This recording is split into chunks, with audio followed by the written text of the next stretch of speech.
housekeeping over with. I'm now delighted to introduce today's speaker, Dr. Tim Marsh, MD of Anchor Marsh. Over to you, Tim. Okay, thank you, Julie, and good evening to everybody in India who's listening to this.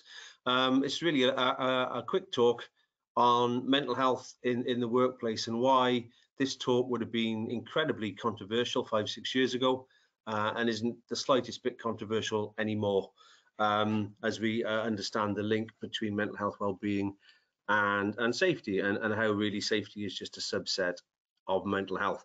Safety is just a subset of well-being, and mental health a subset of that. Okay, so the context and the problems over the years, what we've done is in the world of HSE is they say that we've been shouting safety, but only whispering health. And obviously, when we're talking about health generally, exposure and so on, the figures are astronomical for every person we kill in an accident in the UK. Something like 100 will die later on of exposure. But today is about just well-being and mental health. And the figures are still really quite striking, because for every person we kill in the UK, these are the historical figures, these days, we'll have 32 working age people kill themselves, 32 to 1. Now, that's obviously it's a surprising figure. Another way of looking at that is that these bar graphs here, and cross-referencing that though with Heinrich's principle. We know for a fact from Heinrich's famous triangle that for everybody who ends up in hospital, quite a few end up with first aid cases, and there's an awful lot of unsafe behaviour. And the same principle applies for every person who gets to the extent that they actually do take their own life. There will be tens of thousands who are really struggling badly, and millions in any given country, in India, tens of millions, of course, who are just having a really miserable day. And why that's important, we'll develop as we go. The UK, not spectacularly unusual country. I think we come in 109th on these figures, with a rate of suicides per 100,000 people per year of somewhere between 7.5 and 9. Very difficult to get genuinely comparable data, and no idea how comparable it is.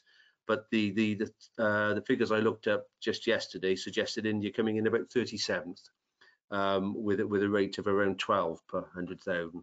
So everything I'm saying about the UK and my experience here in the UK and here in Europe, certainly reflected in India, if not worse. It's difficult to know which of the two. Getting worse, of course.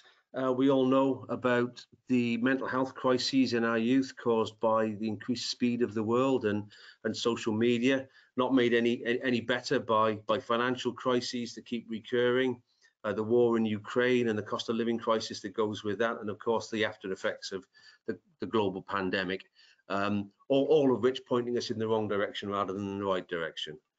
So to define and try and destigmatize mental health, it is a huge issue, and I'll try and describe what it is, and then I'll try and describe why it's incredibly important to a good old-fashioned safety department and a SHE department looking to be part of a win-win in terms of sustainability for the organisation. So some everyday issues you might be familiar with. If you're looking at this, I want you to think: do you ever suffer from muddled thinking? I won't ask you for a score, but if you could just give yourself a little tick for a bit of fatalism and lethargy. If you ever find yourself being quite fatalistic and sluggish, do you ever feel quite antisocial and in the need of a little bit of me time? Do you ever feel overconfident? Now, a lot of people say no, they never feel overconfident, but all the research shows that the only people who aren't overconfident are the severely depressed. So you're either depressed or you're overconfident, one or the other, traditionally. And do you ever find you're having problems with your memory, and that you're really quite forgetful? So you should have a score of 1 to 5 there. And the following 3 questions: do you ever think that you might be Napoleon, that the American president is actually a lizard, or see pink elephants around and about? Because taking away delusions and hallucinations, which we can control reasonably well with drugs these days, that's schizophrenia. One of the really serious mental health issues. Now, the reason for putting this up is not to try and minimize this incredibly dangerous issue. It's just to say mental health isn't a yes no. It's not a I have it or I don't have it. It is a continuum, and it is something that fluxes in a dynamic way every day. So if you know, some people listening to this webinar in due course might be fully fledged schizophrenics with delusions and hallucinations covered by medication, and the issues on the screen really covered quite well by sleeping well, eating well, taking lots of exercise, and other day-to-day management issues.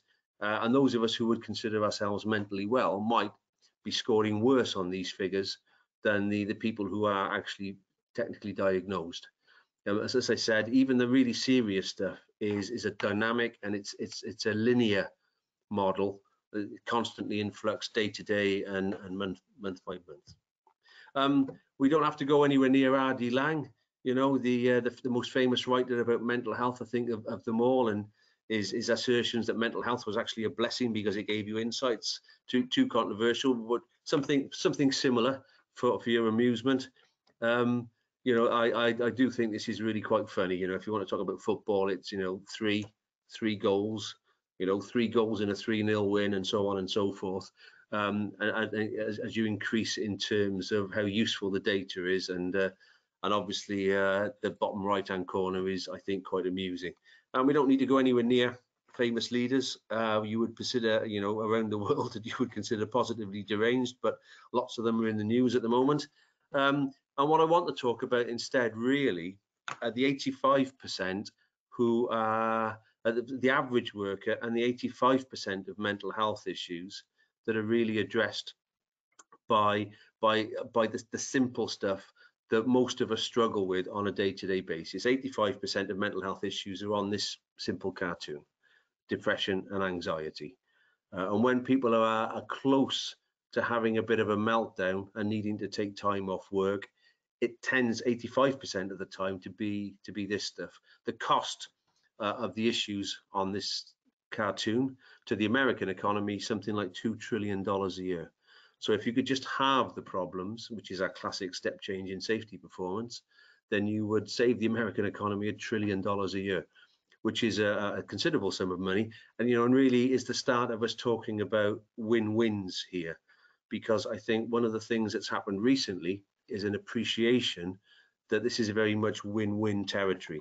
So, as I said, so really, just to break this down, a cognitive behavioral therapist would say that depression is essentially thinking about the past in a negative way. And they would say that thinking about the past in a negative way doesn't help. It's already gone. That prompt to learn him aside, perhaps. But you know, what you need to be is in the middle. On my little meditating gnome there, reflecting that. You know, in terms of anxiety, what anxiety is essentially thinking about the future in a negative way. And again, somebody like a cognitive behavioral therapist would say every minute spent worrying about the future before it's happened steals a minute from you working hard to make sure that it doesn't happen. And again, get in the middle and with our meditating gnome. Now, really, you can also incorporate any organization's mental health strategy into this diagram, because essentially all they need to do is, number one, spot that people are drifting towards the outside of this cartoon, and getting to the level where something bad is going to happen. Traditionally, they disappear one day and they don't come back for a month or two. So spotting them as proactively as possible is tactic number one. And strategy tactic number two is to keep people in the middle naturally, because good work is good for you.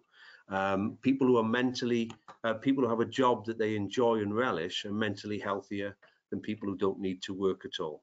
And I'll develop that as I go. And as I said, you know, in America alone, you could save $1 trillion a year. So how does it manifest in the workplace on a day-to-day basis? Well, you know, why is it an issue? Here's an example of somebody having a really good day at work. Says Juan Fangio, driving in the Le Mans motor race. And in 1955, he was nearly involved in the worst accident in the history of motor racing, where 88 people were killed in a horrendous collision.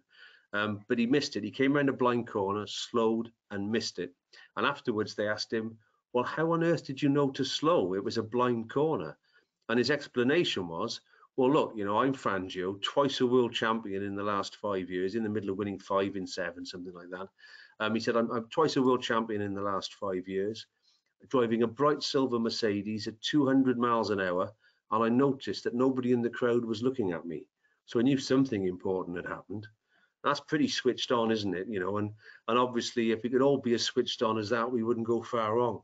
However, it's worth considering this. The physiology of a typical person is you are going to spend 5-10 minutes an hour away with the fairies. That's why this presentation will be about 50 minutes long.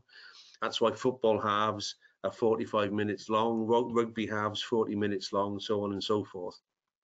As a species, we don't really, we need to take a break every now and again. And this is as good as it gets. And this is a person who has slept well. They have a good diet. They take their exercise. They have no relationship issues. They have no financial issues. They're not on pain medication. They go to a job that they enjoy and have a boss that they get on with, etc., etc. They're still going to spend 5 minutes an hour on average away with the fairies. There's no getting around that. So, you know, often we find clients who say, look, you know, last year we got a big company and we had 6 accidents, and all 6 of those accidents were just stupid, silly accidents where people failed to see what they were doing with their feet. And if they just paid full attention and watched what they were doing, we could have avoided all 6 and we could have had 0 harm. But you can ask for that until you're blue in the face, you're not going to get it. So what we've learned is that a much better approach is to say, look, in the 55 minutes when you're bright and alert, if you see a housekeeping issue, stop and tidy it up so that it's not there to trip over 10 minutes from now when you come around the corner away with the fairies. That's just a much more effective approach than telling people to pay full attention. And what I really want to talk about now, of course, is this. This is somebody having a really bad day. 4 causes for people having a really bad day. The first one is that they work in a really poor culture that's full of blame, and we'll come back to that in a minute. The second one is they have brought things home into work with them from home that are causing issues. The third one, that they are suffering from tiredness, and a huge area that we haven't got time to get into now, but everything is worse when you're tired. And the fourth one, of course, is mental health. You are struggling, you're towards the end of that cartoon, the outside of that cartoon, you're preoccupied by all sorts of negative and thoughts that lack any construction, and we've got a problem. I want to talk about COVID really quickly, if I can. It says screen sharing is now paused. I wonder why that is. Wonder why that is.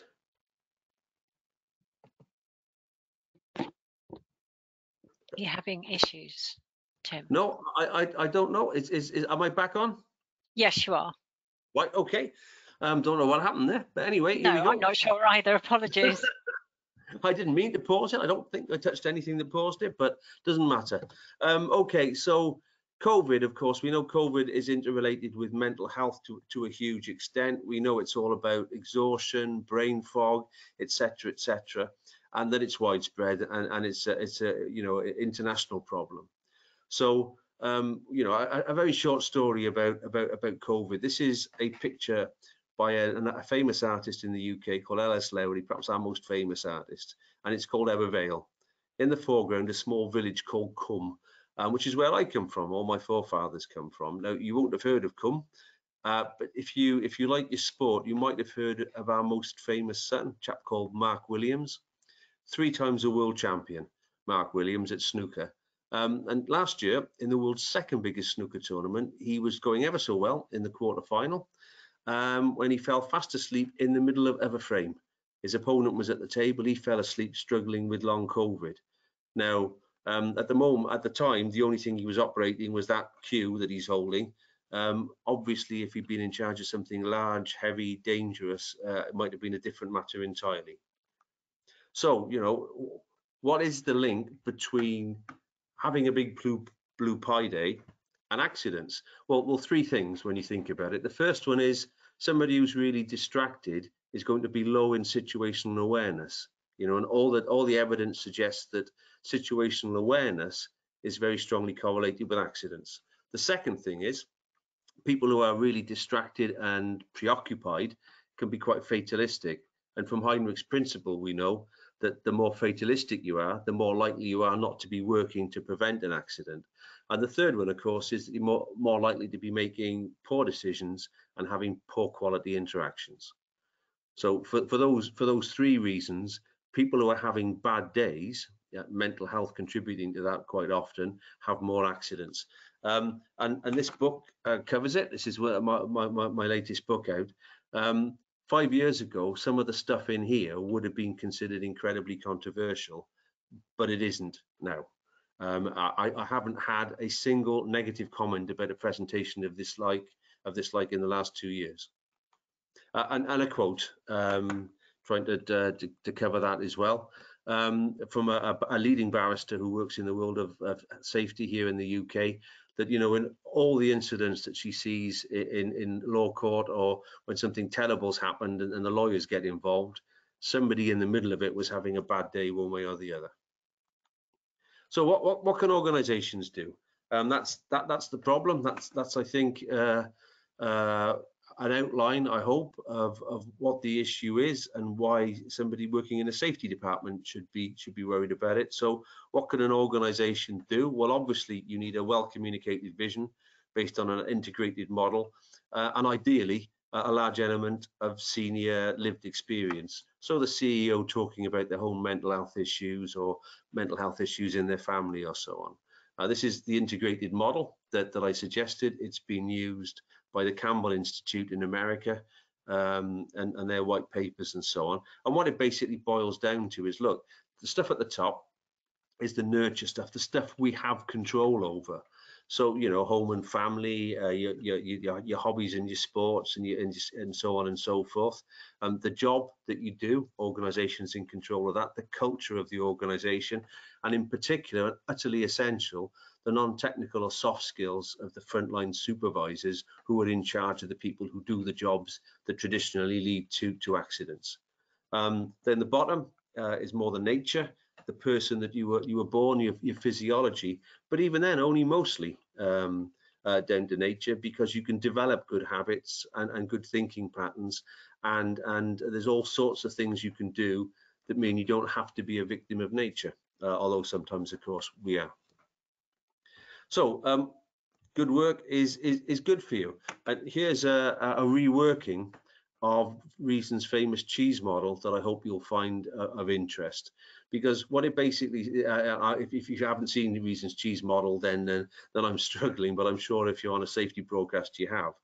But what this is essentially saying is, if you have the benefits of good work is good for you, and the it should be stressed that studies show people who enjoy their work tend to be mentally healthier than people who don't need to work at all. And if you have those benefits, that can be a blank cheese that stops everything going wrong. And a simple case study, I showed this slide to a board a couple of months ago, and one of the board members looked at this slide and then just started nodding and saying, well, that resonates. Goodness, that resonates, and then burst into tears. We had to stop the session for half an hour, and it was all about the fact that when something horrible was happening at home to one of her children, she found coming to work kept her sane, frankly. Lots of case studies like that, and a typical one would be the armies around the world. In the UK, we don't have a particularly bad suicide problem with soldiers, no matter what they're seeing or doing. We have a really bad problem with ex-soldiers, and partly because of PTSD that they take with them, but to a great extent because they miss the camaraderie and teamwork of being in a unit. And so you see lots of figures like that, and we don't really need to go anywhere near really profound stuff here, like Viktor Frankl's The Man's Search for Meaning, and other books that talk really about what makes us get out of bed in the morning, what makes us feel that our life has meaning, and gives us the motivation and traction to push on. If you haven't read it, it's a wonderful book. He basically was the leader of the second school of Viennese psychiatry, imprisoned in Auschwitz, and his meaning, but he took a book in with him. He thought he'd work on it when he was in there, but obviously it was taken off him instantly, and he resolved that he would survive in order to rewrite it. Anyway, I strongly recommend it if you're interested in that sort of thing. So what does good work look like? Well, there's lots of really good help and advice out there. This is the UK HSE's work on stress at work, and it really talk about demands and managing change, control, roles, support, and so on and so forth. Pick it up. You can download that as a PDF instantly. If I could point you at this, though, which is a really interesting piece of work done many years ago. Some of us came across it back in the 1990s. Peter War's work on the vitamin model of mental health, which I find really interesting because it's a little bit more psychological. And he talks, for example, about autonomy being a key issue. And he says, look, if you have the right level of autonomy, it's great. If you have the wrong level of autonomy, it can be an absolute disaster. So, if you're the sort of person who needs high levels of autonomy, you really need to be self-employed. Otherwise, work is stressful. For a lot of people, given the level of autonomy of a self-employed person, they'd never sleep at night. So it's all about trying to tailor the job to the person. And obviously, at this point, we need to jump sideways into diversity. The classic example of that would be taking somebody who's an incredibly good engineer because they're slightly on the spectrum, the autistic spectrum, and then they're promoted to become an engineering manager, not given any support, not given any training, and of course instantly they become a really bad engineering manager, which they find tremendously stressful. I think it's called the Peter Principle technically, isn't it? So that's worth looking out for. Other things that we always should cover, some of the things that are on those lists about task demands, about the level of opportunity for skill development, etc., etc. Some organizations can really struggle to impact on that and be able to help with that. But the one thing that's not good because I didn't touch that. I've not touched anything. I'm just looking at the screen. Let's have I a go. don't know what's happening today. If you pop it back into presenter mode, it should. I'm so sorry. That's okay. Don't worry about it. I didn't even have my clicker in my hand. I was genuinely just sitting here. So, I think we've got the gremlins today. We have, but that's okay. I'll soldier on. Keep playing the piano. Yeah. So there's lots of things that we can control, as I was saying. The opportunity for skill development, autonomy, workload, change management. There's a whole bunch of stuff that organizations can really struggle with. But the one thing we all have to do in work is communicate and discuss things with people. There's some people are quite isolated and they don't need or want much communication at all. Some people want lots of it. But the one thing we absolutely all want is we want it to be good quality. And there's lots of work that can be done around training people how to give negative feedback in a constructive way, the vital importance of giving positive feedback, active listening skills, question sets to ask, all sorts of stuff. And I'll come back to the stuff on mental health in a minute. But particularly around traction. We absolutely hate and find intensely stressful being, a hamster on a wheel, just a person in a cog. We absolutely hate it. Or the classic, your plane, train is delayed, sit over there and shut up. We want to know how long it's delayed, when they're going to let us know how delayed it is, etc., etc. You absolutely want, it's going to be at least an hour. So why don't you leave the airport and go and have a nice sandwich somewhere in the nice hotel across the way, come back in an hour and we'll have an update for you, even if the update is you've got another hour, and so on. That's what we want. And what we always want is the mindset of the famous janitor in NASA back in President Kennedy's days, when he saw him sweeping up and asked him what he was doing, and got the answer, well, I'm helping put a man on the moon, Mr. President. That's what you want. You want that feeling of empowerment and ownership. Safety differently. If you're in the world of safety, you may be very, very familiar with the whole safety differently issue. it's swept the world as something that everybody's got behind. And really, the essence of safety differently, the workers are the solution, not the problem. And the best way to find out, what they need is to say to them plainly, I want you to work really hard, make me lots of money, but I want you to do it in a way that you find enjoyable, and I don't want you to hurt yourself while you're doing it. And of course, the question is, how on earth can that not be entirely aligned with what I'm talking about here? Okay. This is an interesting one because there was a news item just an hour ago that I've added to the presentation. This is how the culture of our organisation interacts with HR to a great extent. And one of the things we found is the closer safety and HR can be, the more integrated and aligned they can be, the better. So this is a simple model that says, look, if you take things seriously and the organisation takes things seriously, we're aligned. If you don't take things seriously and the organisation don't take things seriously, you're aligned and everybody's happy.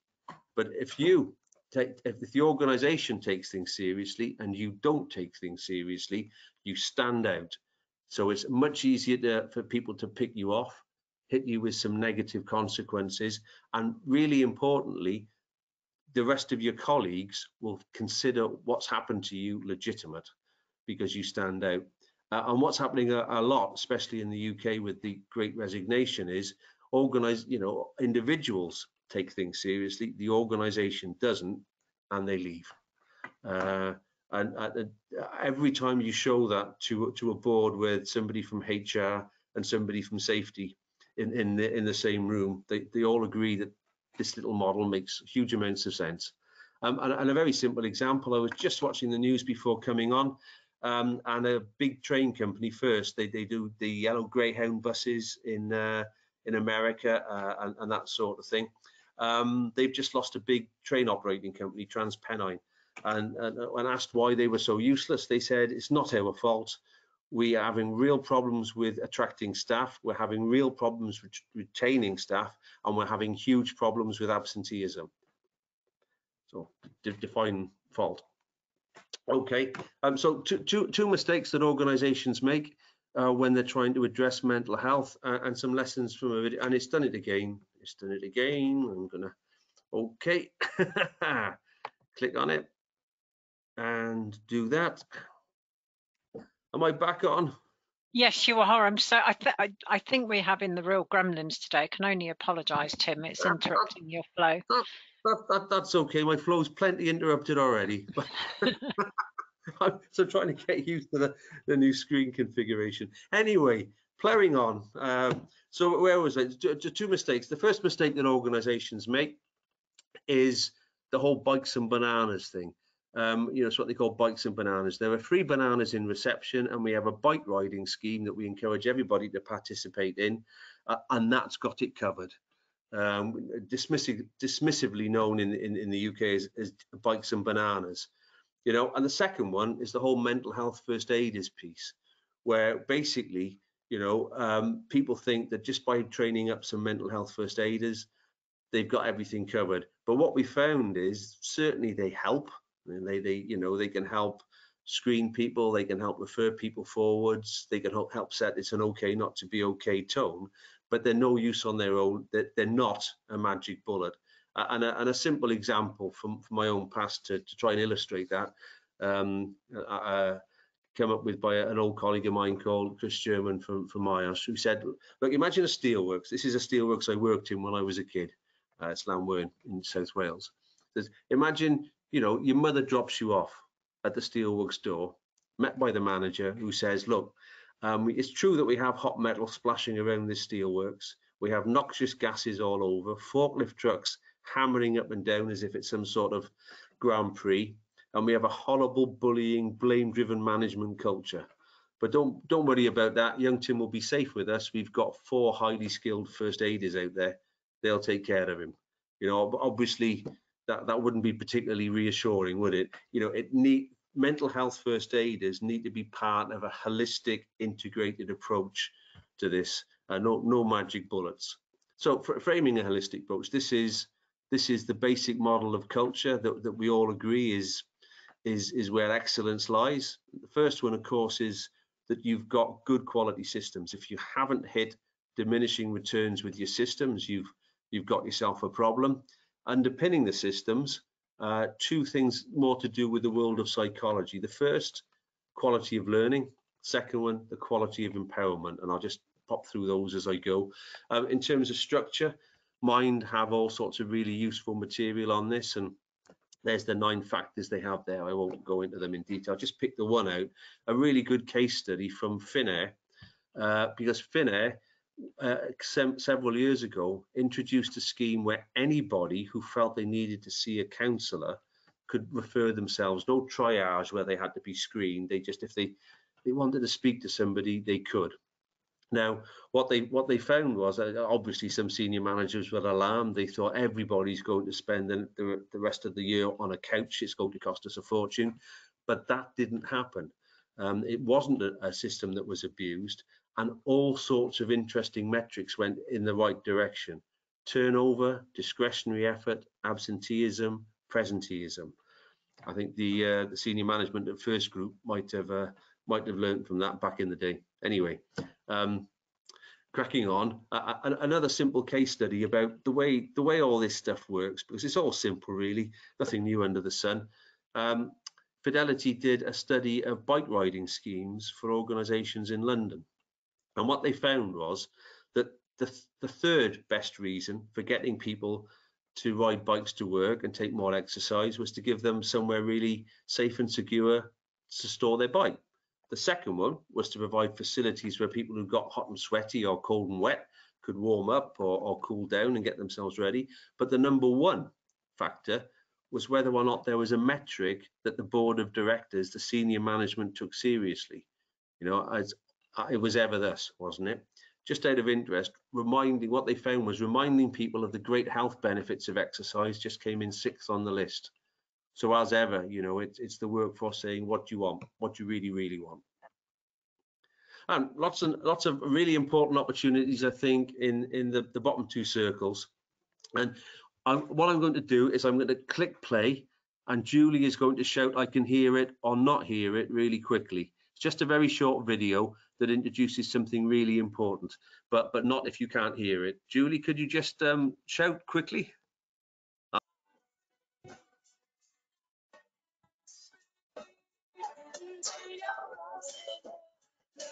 The most important reason for making your workplace safe.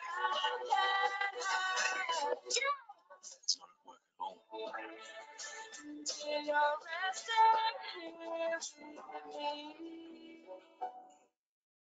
Okay, I'm hoping you could hear that. If Julie could hear it, I'm assuming everybody else could hear it. I don't know.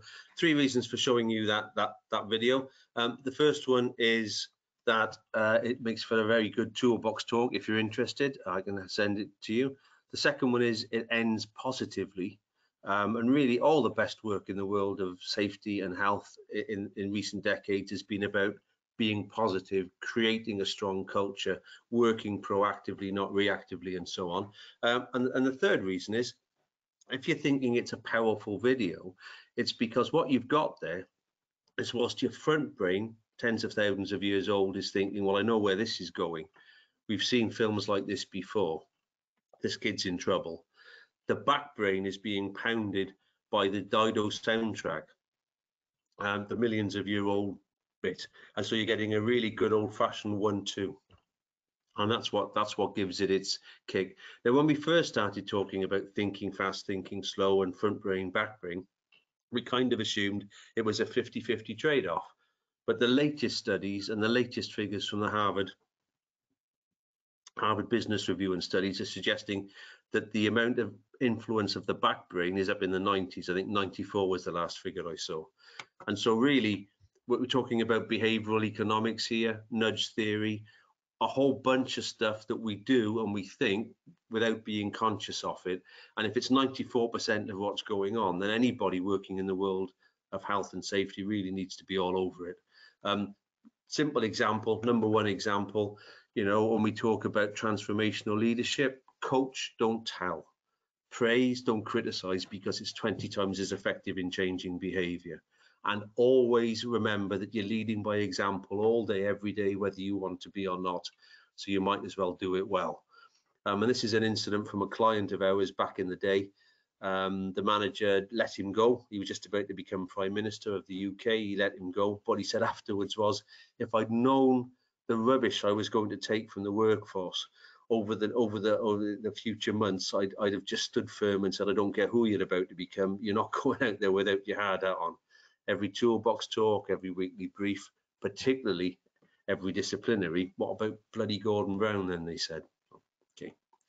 And finally, 3 proactive organizational mindsets worth talking about, because I'd like to suggest that some of the stuff that we absolutely know correlates really well with excellence, just transfers directly into well-being and mental health. The first one, of course, is Heinrich's principle, that you get no guarantees either way, but you tend to get the luck you deserve. Gary Player famously said, isn't it funny, the harder I practice, the luckier I seem to get?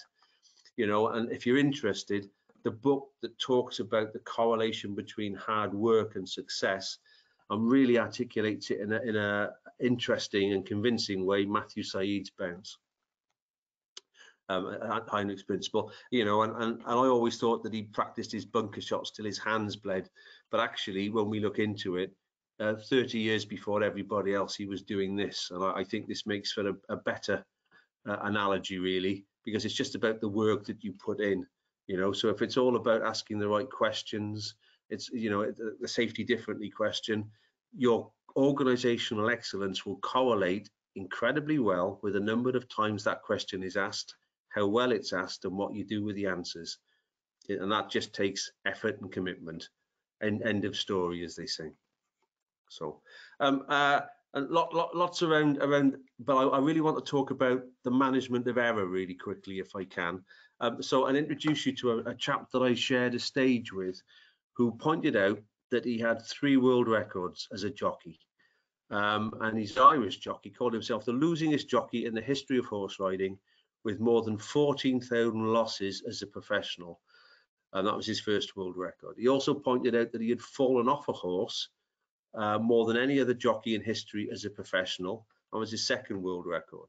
And I want you to imagine that you've got a horse race on, and I know you like a gamble sometimes in India. So an accumulator where you've got a big bet to kick it off, and then some sensible bets, and then an evens priced favourite would be the 5th winning bet, which would take 10 euros or rupees and turn them into 10,000.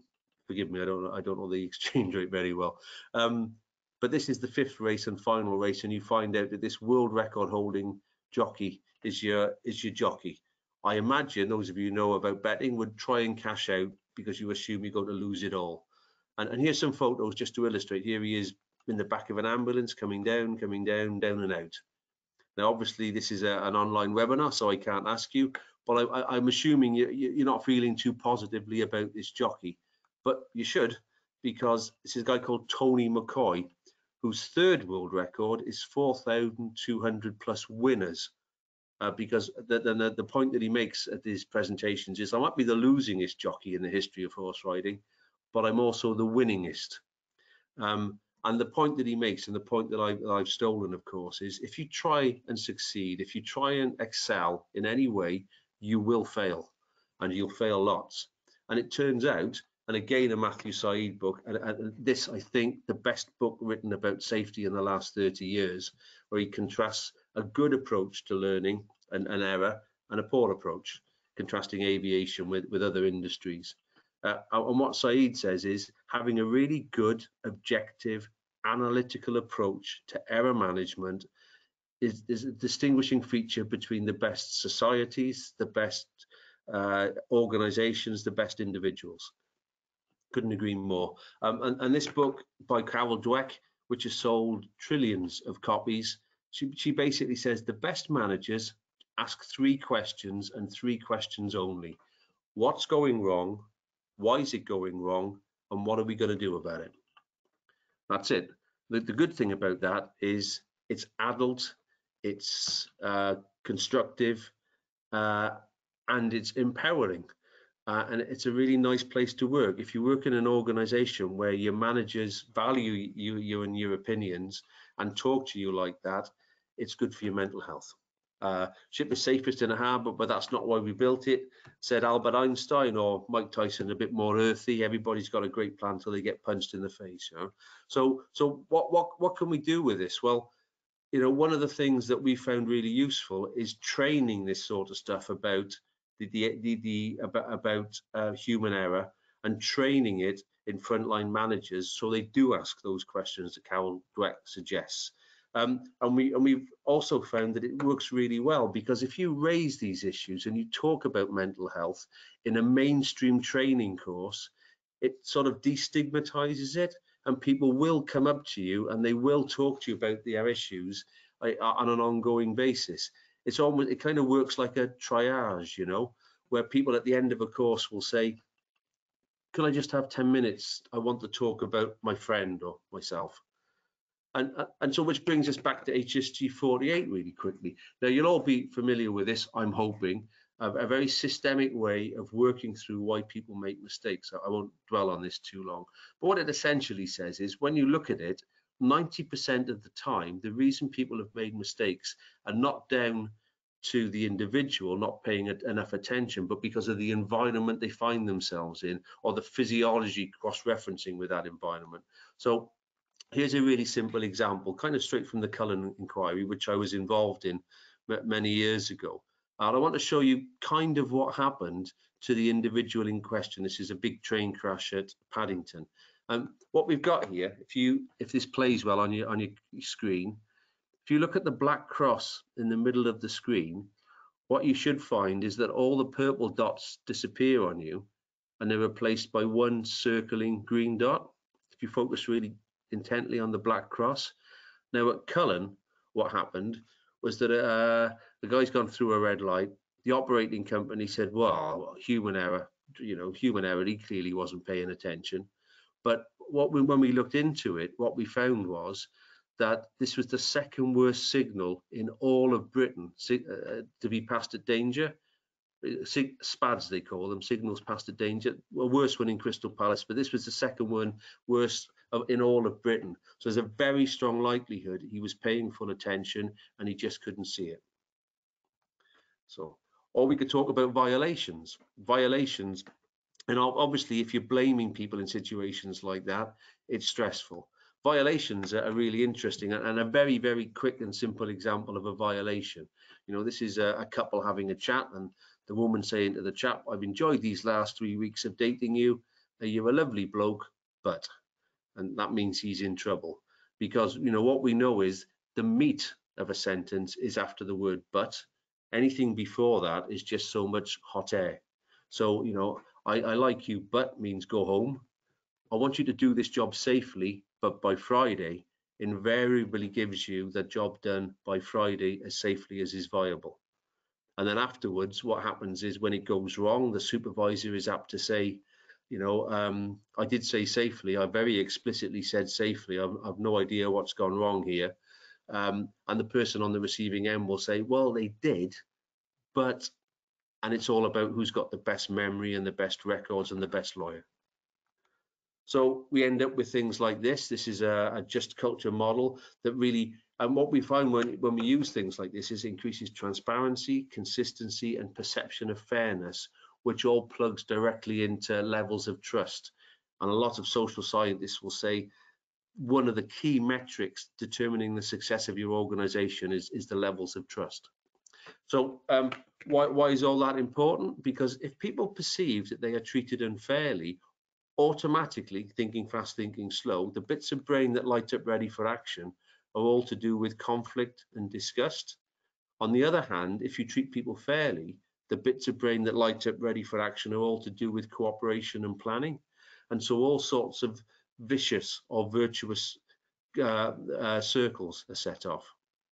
And as I said, we're back at thinking fast, thinking slow again, and this holistic of interrelated and often subconscious interactions. And another short video. Again, Julie, please shout if it plays. It should be embedded properly, just to show you how pervasive this instinctive response is.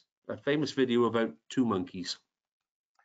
So a final experiment that I want to mention to you. That's okay. Study. And so this became a very famous study, and there's now many more, because after we did this about 10 years ago, it became very well known.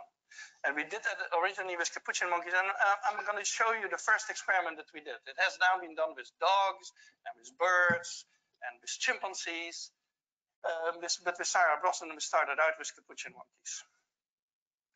So what we did is we put 2 capuchin monkeys side by side. Again, these animals, they live in a group. They know each other. We take them out of the group, put them in a test chamber. And there's a very simple task that they need to do. And if you give both of them cucumber for the task, the 2 monkeys side by side, they're perfectly willing to do this 25 times in a row. So cucumber, even though it's really only water in my opinion, but cucumber is perfectly fine for them. Now, if you give the partner grapes, the food preferences of my capuchin monkeys correspond exactly with the prices in the supermarket. And so if you give them grapes, that's a far better food, then you create inequity between them. So that's the experiment we did. Recently, we videotaped it with new monkeys who had never done the task, thinking that maybe they would have a stronger reaction, and that turned out to be right. The one on the left is the monkey who gets cucumber. The one on the right is the one who gets grapes. The one who gets cucumber, note that the first piece of cucumber is perfectly fine. The first piece she eats. Then she sees the other one getting grape, and you will see what happens. So she gives a rock to us, that's the task. And we give her a piece of cucumber and she eats it. The other one needs to give a rock to us. And that's what she does. And she gets a grape. And she eats it. The other one sees that. She gives a rock to us now, gets again cucumber.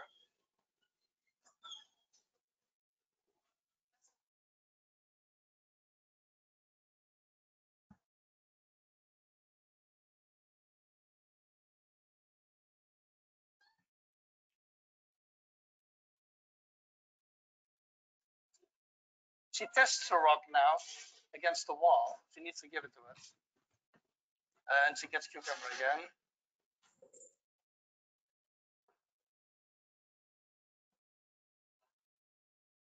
Okay, you know, as you can see, the instinctive response to a perception of being treated unfairly is pretty strong in all sorts of species. So when we're talking about things, it's not, you know, safely but by Friday, it's safely and by Friday. And if there's a problem with that, we need to sit around a table and discuss it like adults. Now, 2 things flow from that. The first one is we're much more likely to get a solution that's usable. And the second one is that's an adult and respectful way to treat somebody, and you get all the virtuous rather than vicious circles kicking off.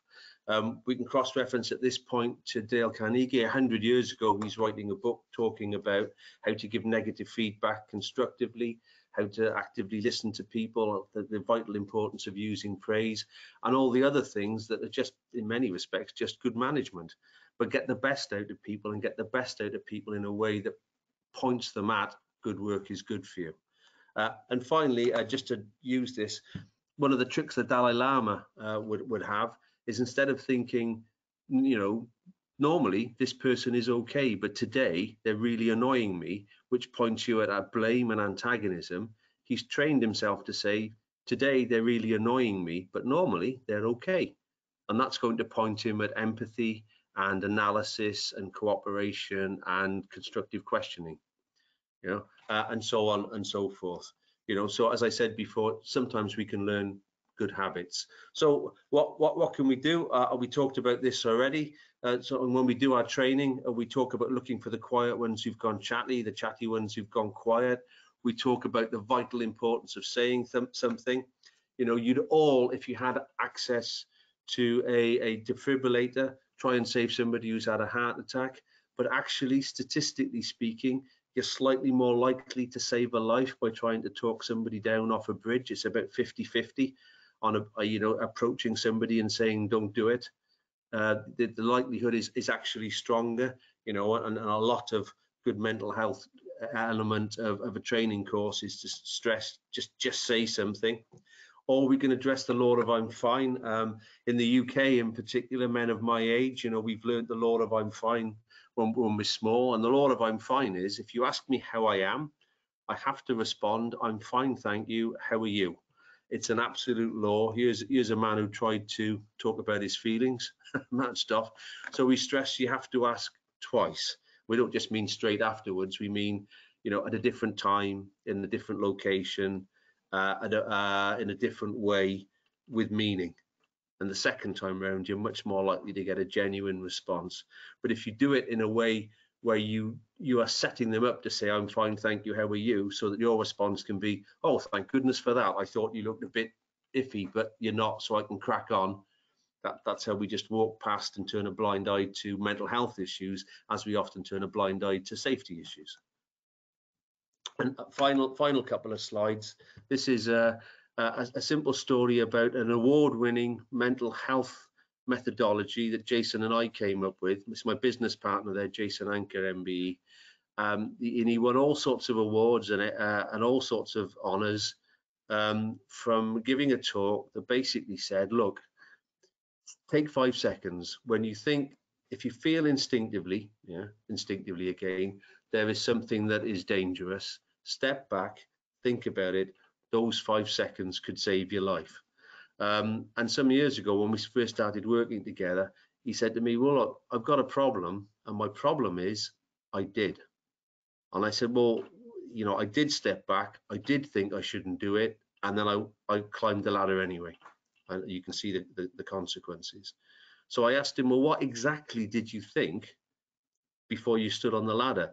And his answer gave us the fatalism and intolerance of organizational, interpersonal and societal stresses factor, or the FI index for short. And the joke is that Jason would put all these fancy diagrams up and talk about the FI index in the hope that somebody would work out what he meant by that. So that, and you can have a joke and a laugh with them about what FI actually stands for. But a very funny thing happened, which is people started using it in anger. And when we looked into it, we realized that actually it was user-friendly.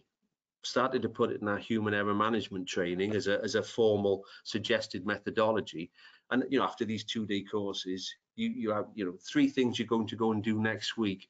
And what we found was the FI toolbox talk was always top of the things I'm going to do next week.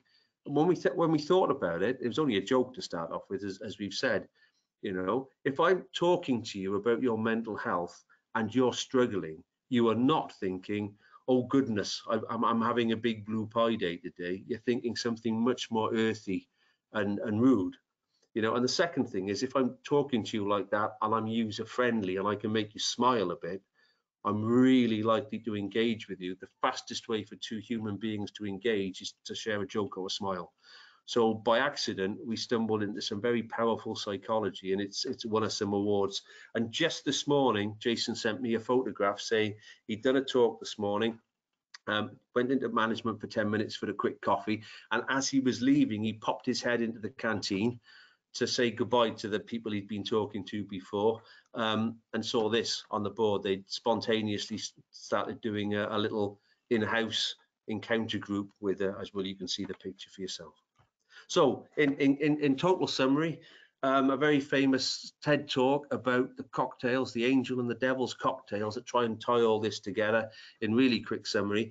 The first cocktail is the negative cocktail. He called it the devil's cocktail of cortisol and adrenaline, caused by stress, uncertainty and unfairness, giving you automatically intolerance, irritability, criticism, hindering memory, creativity, decision making, less discretionary effort, worse well-being and mental health, and more accidents.